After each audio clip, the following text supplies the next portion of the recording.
Hello students, तो आज हम पढ़ने वाले हैं फजान्स रूल के बारे में। तो सबसे पहले बात करते हैं रूल हमें दिया किसने। हमारे एक फिजिकल केमिस्ट थे जिनका नाम है काजिमिर फजान। उनने हमें ये रूल दिया। अब सबसे पहले बात करते हैं उन्होंने डिस्कवरी कैसे करी। सबसे पहले उनने ही डिस्कवरी करी थी कि कुछ आयनिक बॉन्ड्स हमारे होते हैं जिनके अंदर थोड़ा बहुत पार्शियल कोवेलेंट कैरेक्टर देखने को मिलता है। अब डिस्कवरी करी कैसे, तो उन्होंने कुछ आयनिक कंपाउंड्स लिए। आयनिक कंपाउंड्स के बारे में आपको पता होगा कि उनका मेल्टिंग पॉइंट, उनकी सॉल्युबिलिटी बहुत ही ज्यादा हाई मिलनी चाहिए। ठीक है, अब आयनिक कंपाउंड्स जो इनने लिए उनकी मेल्टिंग पॉइंट और सॉल्युबिलिटी इनने निकाल के चेक करी, तो देखा कि उनका मेल्टिंग पॉइंट और सॉल्युबिलिटी जो डिजायर्ड वैल्यू होनी चाहिए उससे कम मिली। अब मेल्टिंग पॉइंट और सॉल्युबिलिटी उससे कम मिलने का रीजन क्या हो सकता है कि इसका मतलब इस आयनिक कंपाउंड के अंदर जो बॉन्ड थे वो आयनिक होने चाहिए। आयनिक बॉन्ड होंगे तो मेल्टिंग पॉइंट ज्यादा होगी, सॉल्युबिलिटी भी ज्यादा होगी। इसका मतलब उसके जो बॉन्ड्स है वो प्योरली या 100% आयनिक नहीं होंगे, उनके अंदर थोड़ा बहुत कोवेलेंट कैरेक्टर होगा। इसी वजह से उसकी मेल्टिंग पॉइंट, उसकी सॉल्युबिलिटी डिक्रीज हो गई है। तो ये यहाँ पर यही हम पढ़ने वाले हैं कि जितने भी हमारे आयनिक बॉन्ड्स होते हैं उनके अंदर थोड़ा बहुत कोवेलेंट कैरेक्टर देखा जाता है। अब सबसे पहले यहाँ पर अब बात करते हैं हम कि आयनिक कंपाउंड्स के अंदर कोवेलेंट कैरेक्टर डेवलप कैसे हुआ, तो उसे देखते हैं। अब आयनिक बॉन्ड्स जो है या आयनिक कंपाउंड्स जो है उनके अंदर एक आपको मिलता है कटायन और एक मिलता है आपको अनायन। अब कटायन की बात करें तो कटायन का साइज क्या होता है, छोटा होता है, यह हमारा कटायन। और अनायन का साइज जो होता है वो उसके मुकाबले थोड़ा सा बड़ा होगा। अब अनायन के वैलेंस इलेक्ट्रॉन्स होंगे, ठीक है, तो ये अनायन के वैलेंस इलेक्ट्रॉन्स कुछ यहां पर होंगे, ये इसके वैलेंस इलेक्ट्रॉन्स है। अब कितने भी हो सकते हैं वैलेंस इलेक्ट्रॉन, जस्ट एक एग्जांपल ले रहे हैं बस हम यहाँ पर। तो ये उसके वैलेंस इलेक्ट्रॉन्स है बस हमारे। अब वैलेंस इलेक्ट्रॉन्स जो है उसका कुछ इलेक्ट्रॉन क्लाउड होगा, उसके इलेक्ट्रॉन क्लाउड की शेप होगी। और इसके इलेक्ट्रॉन क्लाउड की जो शेप है अब वैलेंस इलेक्ट्रॉन्स की, वो स्पेरिकल शेप है एक्चुअली होगी, स्पेरिकल सिमेट्रिक है। ठीक है, पर जो हमारा ये कटायन होता है ये क्या करता है, इसके जो वैलेंस इलेक्ट्रॉन्स होते हैं उसे अपनी तरफ को क्या कर देता है, अट्रैक्ट कर देता है। क्या कर लेता है, उसको अपनी तरफ अट्रैक्ट कर लेता है। और अपनी तरफ अट्रैक्ट करने से होता क्या है, इसकी जो इलेक्ट्रॉन क्लाउड की शेप थी स्पेरिकल, अब वो स्पेरिकल नहीं रहती, उसकी शेप टूट जाती है, डिस्टॉर्ट हो जाती है, खराब हो जाती है और उसकी शेप कुछ ऐसी हो जाएगी। अब स्पेरिकल नहीं रहेगी, वो थोड़ी सी शिफ्ट हो जाएगी। इसके इलेक्ट्रॉन क्लाउड किस तरफ को शिफ्ट हो जाएंगे, अब हमारे कटायन के साइड को। ठीक है, ये इसके इलेक्ट्रॉन क्लाउड्स हैं, ये किस साइड को चले गए हैं, कटायन की साइड को चले गए हैं। किसके इलेक्ट्रॉन क्लाउड है, अनायन के हैं। क्या अब इसकी सिमेट्री या इसके इलेक्ट्रॉन क्लाउड की शेप स्पेरिकल है क्या, नहीं। अब ये हो चुका है अनसिमेट्रिक, इसकी जो सिमेट्री है वो नहीं रही है, मतलब ये डिस्टॉर्ट हो चुका है। जहां पर आपको समझ में आया। अब ये इलेक्ट्रॉन क्लाउड्स किस तरफ को शिफ्ट हुए हैं हमारे, ये हमारे कटायन की साइड को शिफ्ट हुए हैं। अब यहां पर देखना, अब जो इलेक्ट्रॉन्स है कुछ इधर भी होंगे पर ज्यादा इलेक्ट्रॉन डेंसिटी इस तरफ को चली गई होगी, कटायन की तरफ को। अब ये जो वैलेंस इलेक्ट्रॉन्स थे अनायन के, वो किस तरफ को चले गए, कटायन के पास चले गए। इसका मतलब ये शेयरिंग में चले जाएंगे किसके साथ, कटायन के साथ। और इसी वजह से देखने को मिलता है यहाँ पर कोवेलेंट बॉन्ड या कोवेलेंट कैरेक्टर देखने को मिलता है। था ये आयनिक बॉन्ड, पर कटायन ने इस इलेक्ट्रॉन्स, इसके जो वैलेंस इलेक्ट्रॉन्स है उसे अपनी तरफ अट्रैक्ट कर लिया। उसकी जो सिमेट्री है, इलेक्ट्रॉन क्लाउड की जो शेप है उसे डिस्टॉर्ट कर दिया। उस वजह से इसके इलेक्ट्रॉन्स इसकी तरफ को शिफ्ट हो गए और वो शेयरिंग में चले जाते हैं किसके साथ, कटायन के साथ। इसी वजह से आयनिक बॉन्ड्स के अंदर थोड़ा बहुत कोवेलेंट कैरेक्टर देखने को मिलता है। ये चीज समझ में आई। अब बात करते हैं कटायन। कटायन के पास होती है पोलराइजिंग पावर। कटायन की होती है हमारी पोलराइजिंग पावर, कटायन की होती है पोलराइजिंग पावर। और अगर बात करें अनायन की, तो अनायन का क्या होता है, अनायन की होती है पोलराइजेशन। क्या होती है, पोलराइजेशन। ठीक है, अनायन का क्या होता है हमारा पोलराइजेशन, कटायन की क्या होती है हमारी पोलराइजिंग पावर। अब पोलराइजिंग पावर किस पे डिपेंड करती है, पोलराइजेशन किस पे डिपेंड करती है, उसकी भी बात करेंगे। कोवेलेंट कैरेक्टर कब ज्यादा मिलेगा, कब कम मिलेगा, उसकी भी बात करेंगे। ये सब रूल्स हमें फजान्स रूल्स के अंदर हम यही सारी चीजें पढ़ने वाले हैं। तो पहले यहां पर बात करते हैं पोलराइजिंग पावर होती क्या है।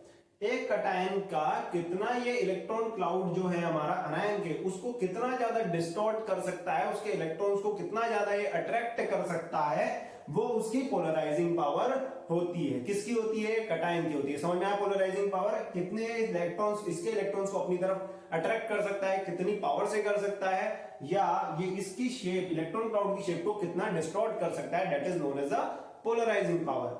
दूसरी बात करते हैं पोलराइजेशन क्या होती है। पोलराइजेशन होती है अनायन की। अब अनायन की बात करें, अनायन अगर अपने इलेक्ट्रॉन्स को इजीली शेयर कर दे या अपने इलेक्ट्रॉन क्लाउड्स को इजीली डिस्टॉर्ट करवा दे, इजीली तुड़वा दे, तो उससे क्या होगा? हमारी पोलराइजेशन बढ़िया हो जाएगी, मतलब कि कोवेलेंट कैरेक्टर ज्यादा से ज्यादा मिलने लगेगा। तो इसे ही कहते हैं पोलराइजेशन। मतलब कि अनायन कितनी इजीली अपने इलेक्ट्रॉन क्लाउड को डिस्टॉर्ट करवा दे रहा है, अपने इलेक्ट्रॉन्स को शेयर कर दे रहा है, किसके साथ? कटायन के साथ। That is known as the polarisation. तो पोलराइजेशन समझ में आ गया, पोलराइजिंग पावर समझ में आ गया। अब हम पढ़ेंगे कि पोलराइजिंग पावर किन चीजों पर डिपेंड करेगी, पोलराइजेशन किस पे डिपेंड करेगी, कोवेलेंट कैरेक्टर किन के अंदर ज्यादा मिलता है, किन के अंदर कम मिलता है। ये आते हैं, अब आते हैं इस पे। तो अगर हम बात करें कोवेलेंट कैरेक्टर की, तो कोवेलेंट कैरेक्टर कटायन पे भी डिपेंड करता है और अनायन पे भी डिपेंड करता है। सबसे पहले बात करते हैं कि कटायन पे कैसे डिपेंड करता है। तो यहां पर बात करते हैं कटायन की और साथ में अनायन की भी बात करते हैं। अब कटायन के लिए बात करें, कटायन का अगर चार्ज ज्यादा होगा, कटायन का चार्ज ज्यादा होगा तो वो ज्यादा फोर्स से खींच पाएगा, पोलराइजिंग पावर ज्यादा होगी। मतलब कटायन का चार्ज ज्यादा होना चाहिए, तो पोलराइजिंग पावर किसके डायरेक्टली प्रोपोर्शनल है? पोलराइजिंग पावर डायरेक्टली प्रोपोर्शनल होती है, डायरेक्टली प्रोपोर्शनल होती है चार्ज ऑफ कटायन, कटायन के चार्ज के। जितना ज्यादा आपका कटायन का चार्ज होगा उतनी ही ज्यादा उसकी पोलराइजिंग पावर होगी। समझ में आया क्या? दूसरी बात, अब कटायन का साइज जितना छोटा हो, कटायन का साइज जितना छोटा होगा उतना ही ज्यादा वो दूसरे के इलेक्ट्रॉन्स को खींच पाएगा। कटायन का साइज जितना ज्यादा छोटा होता है उतने ही ज्यादा ये दूसरे अनायन के इलेक्ट्रॉन्स को, वैलेंस इलेक्ट्रॉन्स को इजीली खींच पाता है। इसी वजह से पोलराइजिंग पावर अगर ज्यादा चाहिए तो अनायन का, कटायन का साइज क्या मिलना चाहिए? छोटा मिलना चाहिए। ठीक है, तो पोलराइजिंग पावर की बात करें, ये पोलराइजिंग पावर जो होती है हमारी कटायन की, वो इनवर्सली प्रोपोर्शनल होगी किसके? R प्लस 1/R प्लस, मतलब कि कटायन के रेडियस के इनवर्सली प्रोपोर्शनल होगी। जितना कम उसका रेडियस मिलेगा, कटायन का साइज जितना कम मिलेगा, उतनी ही ज्यादा उसकी पोलराइजिंग पावर होगी। समझ में आ गया? अब यही दोनों बातें अनायन के लिए भी करते हैं। अनायन की क्या होती है? पोलराइजेशन। ठीक है, जितनी इजीली अपने इलेक्ट्रॉन क्लाउड को डिस्टॉर्ट करवा दे उतना ही ज्यादा कोवेलेंट कैरेक्टर मिलेगा। अगर बात करें अनायन का चार्ज ज्यादा होगा तो ज्यादा इलेक्ट्रॉन्स को ये दे पाएगा ना, इसकी भी इलेक्ट्रॉन डेंसिटी ज्यादा होगी तो इजीली इलेक्ट्रॉन्स को ये डोनेट कर पाएगा या क्या कर पाएगा? अट्रैक्ट करवा पाएगा। किसकी तरफ को? कटायन की तरफ को। मतलब अनायन का भी चार्ज ज्यादा होगा तो पोलराइजेशन ज्यादा होती है। ठीक है, तो इसकी जो पोलराइजेशन जो है वो डायरेक्टली प्रोपोर्शनल होती है किसके? Charge on अनायन। ठीक है, या हमारा जो कोवेलेंट कैरेक्टर है, अगर चार्ज अनायन का जो चार्ज है वो ज्यादा होगा तो कोवेलेंट कैरेक्टर भी क्या होता है? ज्यादा होता है। समझ में आ गया? अनायन का चार्ज जितना ज्यादा होगा उतनी ज्यादा पोलराइजेशन होगी हमारी। दूसरी बात करते हैं यहां पर, पोलराइजेशन किसके डायरेक्टली प्रोपोर्शनल है? हमारी जो पोलराइजेशन है वो डायरेक्टली प्रोपोर्शनल होती है किसके? To the radius of the anion, anion के साइज के। क्यों? सुनो अभी। ठीक है, रेडियस ऑफ अनायन, अनायन के साइज के। देखो, अनायन का जितना ज्यादा बड़ा साइज होगा उसके वैलेंस इलेक्ट्रॉन्स उसके न्यूक्लियस से उतना ही ज्यादा दूर होंगे। अब उसके वैलेंस इलेक्ट्रॉन उसके न्यूक्लियस से जितना ज्यादा दूर होंगे उतनी इजीली कटायन उसे अट्रैक्ट कर पाएगा अपनी तरफ, उसके इलेक्ट्रॉन क्लाउड को ज्यादा से ज्यादा डिस्टॉर्ट कर पाएगा और उसको अनसिमेट्रिक बना पाएगा और उस वजह से उसका कोवेलेंट कैरेक्टर ज्यादा मिलेगा और आयनिक कैरेक्टर कम मिलेगा। समझ में आ गया? अब आप बोलोगे यहाँ पर मैं पोलराइजिंग पावर बता रहा हूं, यहाँ पर पोलराइजेशन बता रहा हूं। देखो, चाहे बोले पोलराइजिंग पावर चाहे बोले पोलराइजेशन, दोनों का मतलब ही होता है कोवेलेंट कैरेक्टर। अगर पोलराइजिंग पावर ज्यादा होगा तो भी कोवेलेंट कैरेक्टर ज्यादा मिलेगा, पोलराइजेशन ज्यादा होगा तब भी कोवेलेंट कैरेक्टर आपका ज्यादा मिलता है। समझ में आया क्या? देखो, पोलराइजिंग पावर कटायन की होती है। अब पोलराइजिंग पावर ज्यादा कब होगी? जब कटायन का चार्ज क्या मिलेगा? ज्यादा। ठीक है, चार्ज ऑफ किस पे? कटायन। कटायन का चार्ज जितना ज्यादा उतनी ज्यादा पोलराइजिंग पावर। अनायन की बात करें, अनायन का चार्ज ज्यादा होगा तो पोलराइजेशन ज्यादा होगी। मतलब अनायन अपने, देखो पोलराइजिंग पावर का मतलब क्या है? ये अनायन के इलेक्ट्रॉन क्लाउड को डिस्टॉर्ट कर पाता है। ठीक है, और पोलराइजेशन का मतलब क्या है? अनायन की पोलराइजेशन का मतलब क्या है? कि ये अपने इलेक्ट्रॉन क्लाउड को कितनी इजीली डिस्टॉर्ट होने देता है। दोनों का मतलब यही तो है। अगर ये अच्छे से कर पाएगा और ये अच्छे से करने देगा तो कोवेलेंट कैरेक्टर उतना ही ज्यादा मिलेगा एक आयनिक बॉन्ड के अंदर। मतलब एक ही बात हो रही है। रेडियस के इनवर्सली प्रोपोर्शनल है, मतलब कटायन का चार्ज जितना छोटा मिलेगा उतनी ज्यादा पोलराइजिंग पावर होगी, उतना ही ज्यादा कोवेलेंट कैरेक्टर होगा। अगर बात करें अनायन के लिए तो अनायन का जो साइज होगा वो जितना ज्यादा बड़ा मिलेगा उतने ही ज्यादा कोवेलेंट कैरेक्टर मिलेगा, उतनी ही ज्यादा पोलराइजेशन होगी। समझ में आया क्या? क्योंकि वो अपने इलेक्ट्रॉन्स को इजीली लूज कर पाएगा, क्योंकि इसके इलेक्ट्रॉन्स जो होंगे लूजली बाउंडेड होंगे, क्योंकि जितना ज्यादा दूर होंगे न्यूक्लियस से उतना ज्यादा उस पर जो भी हमारा फोर्स लग रहा होगा वो कम लगेगा। तो आपको यहां से इतना समझ में आ गया होगा कि अगर मेरा पोलराइजिंग पावर ज्यादा है तो कोवेलेंट कैरेक्टर जो होगा, जो हमारा कोवेलेंट कैरेक्टर होगा वो क्या मिलेगा? ज्यादा मिलेगा। अगर यहीं पे मैं बोलूं पोलराइजेशन ज्यादा है तो पोलराइजेशन भी ज्यादा होगी तो भी कोवेलेंट कैरेक्टर ज्यादा ही मिलेगा। अगर पोलराइजिंग पावर कम हुई तो कोवेलेंट कैरेक्टर कम मिलेगा। किसके अंदर? आयनिक बॉन्ड के अंदर। अभी तो होगी हमारी सिंपल सी ये वाली बात है। अब इसमें और भी चीजें हैं, जैसे कि देखते हैं अभी हम नेक्स्ट चीज पे आते हैं। इतना तो ये सिंपल सी बात थी।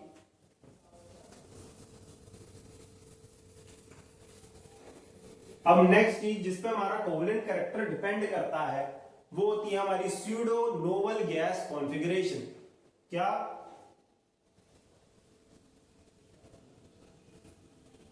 Pseudo Nobel gas configuration. ठीक है, हमारा जो क्या रहता है, हमारा जो कोवेलेंट कैरेक्टर रहता है वो किसके डायरेक्टली प्रोपोर्शनल होगा? मतलब वो स्यूडो नोबल गैस कॉन्फ़िगरेशन के डिपेंड करता है। ठीक है, अब स्यूडो नोबल गैस कॉन्फ़िगरेशन क्या होता है पहले ये समझते हैं। अब नोबल गैस कॉन्फ़िगरेशन तो आपको पता ही होगा। नोबल गैस कॉन्फ़िगरेशन कैसी मिलती है हमारी? NH2 NP6 कुछ ऐसे टाइप की जो मिलती है उसे कहते हैं Nobel gas configuration. NH2 NP6 किसके अंदर मिलती है? जैसे कि नियोन के लिए देख लो, नियोन का देखो तो नियोन का एटॉमिक नंबर क्या हो गया आपका? 10 हो गया। तो 1s2 2s2 2p6 कितने हो गए हमारे? ये 1s2 2s2 2p6। इसके जो ये वाले देखो वैलेंस शेल, देखो इसका वैलेंस शेल जो सेकंड नंबर पे 2s2 2p6, मतलब यहाँ पर NH2 NP6 टाइप मिल रहे। मतलब कितने इलेक्ट्रॉन इसके वैलेंस शेल में? 8 इलेक्ट्रॉन दिख रहे हैं। ऐसी आर्गन को देखो, आर्गन एटॉमिक नंबर 18, तो 1s2 2s2 2p6 3s2 3p6 कितने हो गए हमारे? ये हो गए हमारे 10 और ये 6 2 8। तो इसके बैलेंस देखो 3s2 3p6, मतलब NH2 NP6 टाइप मिल रहा है। Nobel gas configuration outer most में कितने इलेक्ट्रॉन? 8। तो नोबल गैस कॉन्फ़िगरेशन कुछ ऐसी होती है जिसके आउटर मोस्ट वैलेंस इलेक्ट्रॉन्स जो होते हैं वो 8 होते हैं और वो NH2 NP6 फॉर्म में दिखती है। This is known as the noble gas configuration. अब मैं बताऊंगा स्यूडो नोबल गैस कॉन्फ़िगरेशन क्या है वो इसके बाद। अब जैसे कि यहां पर स्यूडो नोबल गैस कॉन्फ़िगरेशन की बात करें तो स्यूडो नोबल गैस कॉन्फ़िगरेशन में हमें दिखता है NH2 NP6 ND10। यहां पर आपको ND10 एक्स्ट्रा दिखेगा। नोबल गैस कॉन्फ़िगरेशन में बस NH2NP6 दिखता है, पर स्यूडो नोबल गैस कॉन्फ़िगरेशन जो होती है वो NH2NP6ND10। और ये स्यूडो नोबल गैस कॉन्फ़िगरेशन किसके लिए देख रहे हो? कटायन के लिए देख रहे हो, अनायन के लिए नहीं। ये pseudo Nobel gas configuration cation की चेक करनी है कि कटायन पे स्यूडो नोबल गैस कॉन्फ़िगरेशन है या नहीं।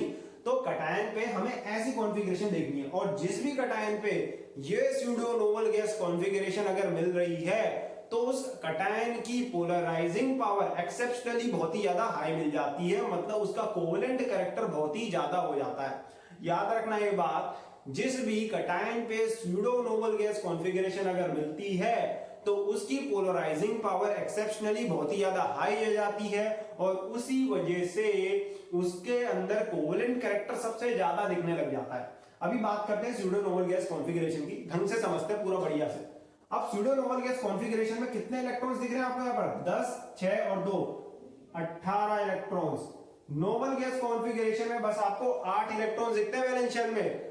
देख लो यहाँ पर नोबल गैस कॉन्फ़िगरेशन थी, वैलेंस शेल में कितने इलेक्ट्रॉन दिख रहे थे आपको? NH2NP6, 6 और 2 8 इलेक्ट्रॉन, 6 और 2 8 इलेक्ट्रॉन, और भी ले लो 8 इलेक्ट्रॉन ही दिखेंगे। पर जिसकी भी स्यूडो नोबल गैस कॉन्फ़िगरेशन होगी उसमें NH2NP6ND10 मिलेगा, मतलब टोटल 18 इलेक्ट्रॉन्स मिल रहे होंगे वैलेंस शेल में। अब नोबल गैस कॉन्फ़िगरेशन में तो 8 इलेक्ट्रॉन मिलने चाहिए थे, फुल्ली फिल्ड ये भी है, फुल्ली फिल्ड ये भी है, मतलब Nobel gas configuration fully filled fully filled होना चाहिए नोबल गैस कॉन्फ़िगरेशन के लिए। ये भी नोबल गैस है, ठीक है।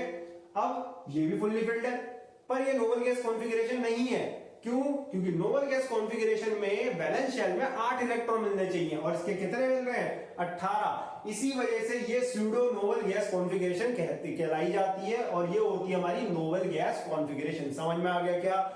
नोबल गैस कॉन्फ़िगरेशन में वैलेंस शेल में 8 इलेक्ट्रॉन दिखते हैं, पर स्यूडो नोबल गैस कॉन्फ़िगरेशन में वैलेंस शेल में 18 इलेक्ट्रॉन्स दिखते हैं। फुल्ली फिल्ड ये भी है, तभी नोबल गैस बोला गया, पर नोबल गैस जैसा नहीं है, इसमें 8 इलेक्ट्रॉन, इसमें 18। तो इसी वजह से ये नोबल गैस जैसी दिखती तो है पर होती नहीं, क्योंकि नोबल गैस होने के लिए 8 इलेक्ट्रॉन चाहिए वैलेंस में, इसके कितने होते हैं? 18। समझ में आ गया क्या चीज? इसके कुछ एग्जांपल्स देते हैं, फिर समझते हैं कि स्यूडो नोबल गैस कॉन्फ़िगरेशन जिनमें मिलती है उनका एक्सेप्शनली हाई पोलराइजिंग पावर क्यों हो जाता है, इसको भी समझेंगे। तो सबसे पहले यहां पर एग्जांपल ले सकते हो आप कॉपर का, ठीक है। एटॉमिक नंबर इसका 29 हो जाएगा। 1s2, 2s2, 2p6, 3s2, 3p6, 4d। 4d के अंदर अब कितने इलेक्ट्रॉन्स हैं इसमें? 9 इलेक्ट्रॉन्स। देखो यहां पर कितने आ चुके थे हमारे? 10, ये हो गए 10, 20 और ये 29। अब ये जो है यहाँ पर एक्सेप्शनल कॉन्फ़िगरेशन मिलती है, ये इलेक्ट्रॉनिक कॉन्फ़िगरेशन एक्सेप्शनल वाली है, इसकी कॉन्फ़िगरेशन कुछ ऐसी दिखती है। अब यहाँ पर D जो है वो 9 इलेक्ट्रॉन्स है D पे। अब D फुल्ली फिल्ड होने के लिए उसे बस 10 इलेक्ट्रॉन चाहिए होते हैं, इसी वजह से वो क्या करता है, S का एक इलेक्ट्रॉन यहाँ जंप कर जाता है, ये हो जाता है हमारा 4s1 4d10, ये हो जाता है हमारा 4s1 4d10। क्लियर? अब ये 4s1 4d10 की बात कर रहे हैं यहाँ पर। अब बात करें आगे, और ये 4d भी नहीं होगा, ये होगा 3d, ये होगा हमारा 3d। 4s1 3d10 ये अपना एक इलेक्ट्रॉन को यहां दे देता है। अब उसके बाद आउटरमोस्ट शेल कौन सा है हमारा? ये वाला है, तो इसे यहां लिख देंगे 4s1 3d10। तो हमारी जो नॉर्मल कॉन्फ़िगरेशन इसकी दिखती है 1s2 2s2 2p6 3s2 3p6, फिर आता है हमारा 3d10 और 4s1। समझ में आ रहा है क्या? ये 4s1 वाला सबसे बाहर दिखना चाहिए क्योंकि 4th नंबर का है, ये 3rd नंबर का अंदर लिख दिया, ये वैलेंस शेल है हमारा। क्लियर? अब इसमें अगर मैं Cu+ का आयन को देखूं तो Cu+ के आयन में क्या होगा? एक इलेक्ट्रॉन वो डोनेट कर देगा, मतलब 4s1 वाला जो आउटर मोस्ट है उसमें से एक इलेक्ट्रॉन चला जाएगा, तो कॉन्फ़िगरेशन क्या बचेगी? 1s2 2s2 2p6 3s2 3p6 3d10। समझ में आया क्या? ढंग से इसको देखो, 3s2 3p6 3d10 NH2 NP6 ND10 same वैसी दिख रही है। वैलेंस शेल में कितने इलेक्ट्रॉन्स? 18 इलेक्ट्रॉन्स दिख रहे हैं। यही है हमारी स्यूडो नोबल गैस कॉन्फ़िगरेशन, जो कि किसके अंदर देखने के लिए मिलती है? Cu+ के अंदर। ऐसी Zn2+ के अंदर भी ये देखने को मिलती है, जिंक के अंदर। देखो Cu प्लस के अंदर कौन सी कॉन्फ़िगरेशन देखने को मिल रही है, स्यूडो नोबल गैस कॉन्फ़िगरेशन, मतलब इसकी पोलराइजिंग पावर एक्सेप्शनली बहुत ही ज्यादा क्या हो जाएगी, हाई हो जाएगी। इसी वजह से ये कोवेलेंट कैरेक्टर, मतलब जिसके साथ ये बनेगा वहां पर कोवेलेंट कैरेक्टर बहुत ही ज्यादा मिलेगा। समझ में आया? ऐसी जैसे जिंक देख लो, Zn का एटॉमिक नंबर हमारा 30 हो गया, तो 1s2 2s2 2p6 3s2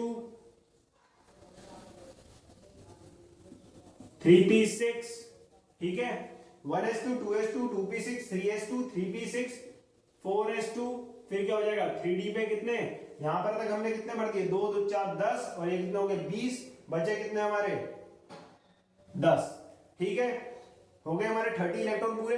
अब वैलेंस शेल तो ये होगा हमारा, तो ये बाहर लिखा जाएगा, तो ये जाएगा 1s2 2s2 2p6 3s2 3p6 3d10 4s2, clear. अब अगर मैं Zn, ये तो जिंक का है, पर तो मैं इस पर कटायन देखूंगा, कटायन क्या होगा Zn2+। अब Zn2+ को देखो तो इसके दो इलेक्ट्रॉन जो वैलेंस में है ये हट जाएंगे, ये डोनेट ये कर देगा, तो बचेगा 1s2 2s2 2p6 3s2 3p6 3d10, ठीक है। अब यहां देखो तो यहां पर से वापस से वैसी कॉन्फ़िगरेशन देखने को मिल रही है, 3s2 3p6 3d10 कैसी है, ns2 np6 nd10 वाली कॉन्फ़िगरेशन दिख रही है। कितने इलेक्ट्रॉन्स, 18 इलेक्ट्रॉन्स। समझ में आया क्या?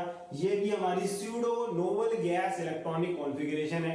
तो जिनके अंदर ये स्यूडो नोबल गैस कॉन्फ़िगरेशन मिल रही होगी वहां पर पोलराइजिंग पावर एक्सेप्शनली हाई हो जाएगी उस कटायन के लिए, तो इस वजह से कोवेलेंट कैरेक्टर भी बहुत ही ज्यादा मिलने लगेगा। अभी ये कोवेलेंट कैरेक्टर क्यों ज्यादा मिलने लगेगा उसे भी समझते हैं। तो पहले यहां पर ये देख लिया Cu+ Zn2+। अब ऐसे अगर आप Na+ को देखो, Na+, ठीक है, पहले Na देख लेते हैं। Na का अगर आप करोगे तो 1s2 2s2 1s2 2s2 2p6 3s2, कितने हो गए हमारे 2 4 10 और यहाँ पर 3s1 कर हो गए 11।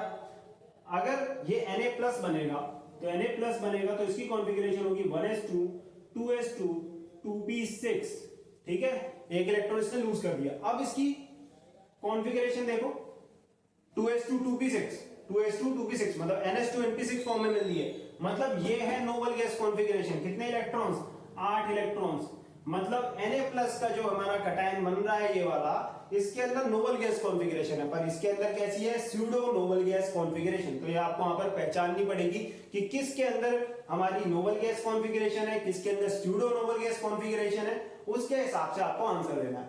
अब जैसे कि यहां पर Hg2+, ठीक है, फिर हमारा Cd2+, Ag+, ठीक है, इनके अंदर भी स्यूडो नोबल गैस कॉन्फ़िगरेशन मिलती है। तो देख सकते हो इनके अंदर भी आपकी, जैसे इसके अंदर स्यूडो नोबल गैस है, इसके अंदर स्यूडो नोबल गैस है, इसके अंदर और इसके अंदर स्यूडो नोबल गैस कॉन्फ़िगरेशन मिलती है।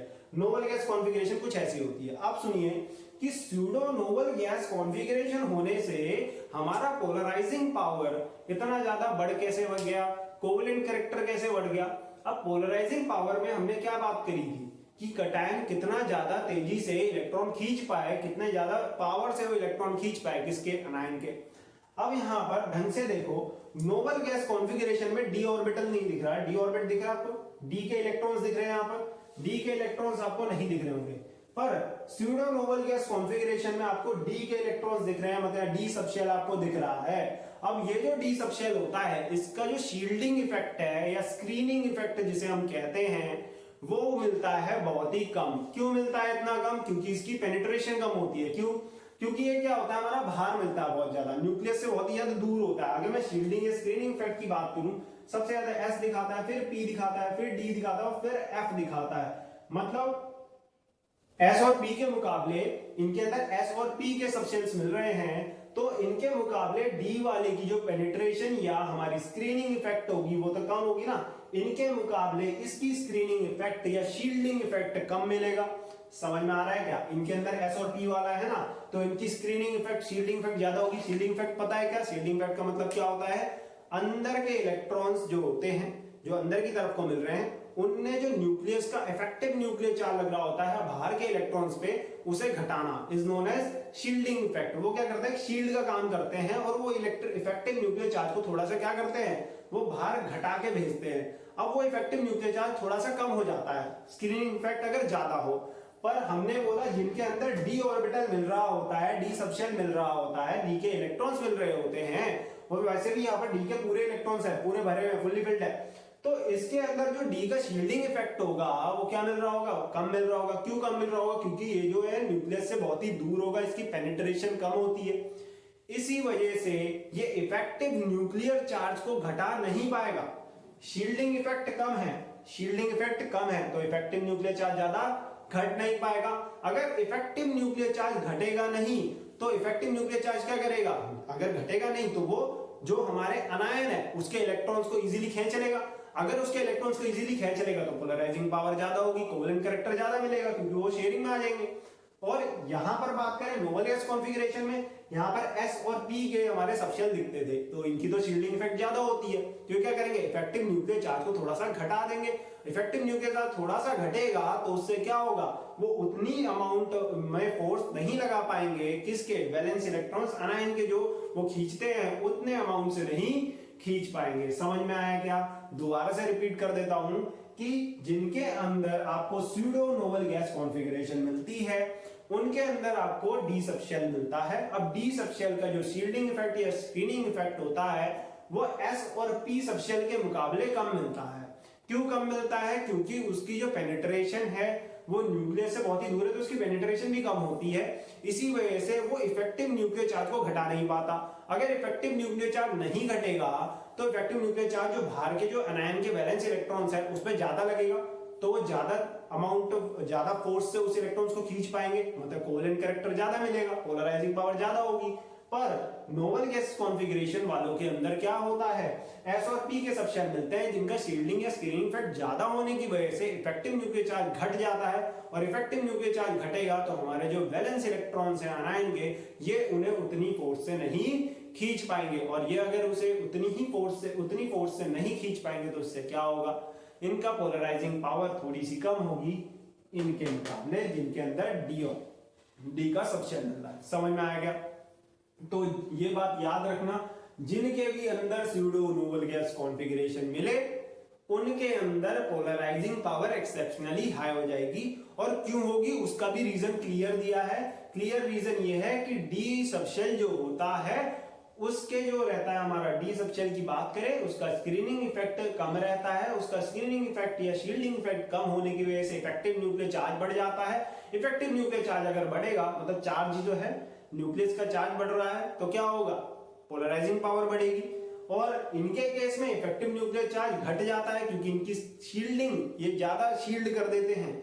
मतलब देखो यहां न्यूक्लियस है, यहां हमारा इनने शील्ड कर दिया तो न्यूक्लियस जो फोर्स लगा रहा था, ये इलेक्ट्रॉन्स रखे हैं हमारे यहाँ पर, अनायन के इलेक्ट्रॉन्स रखे हुए हैं, ये अनायन के इलेक्ट्रॉन्स है।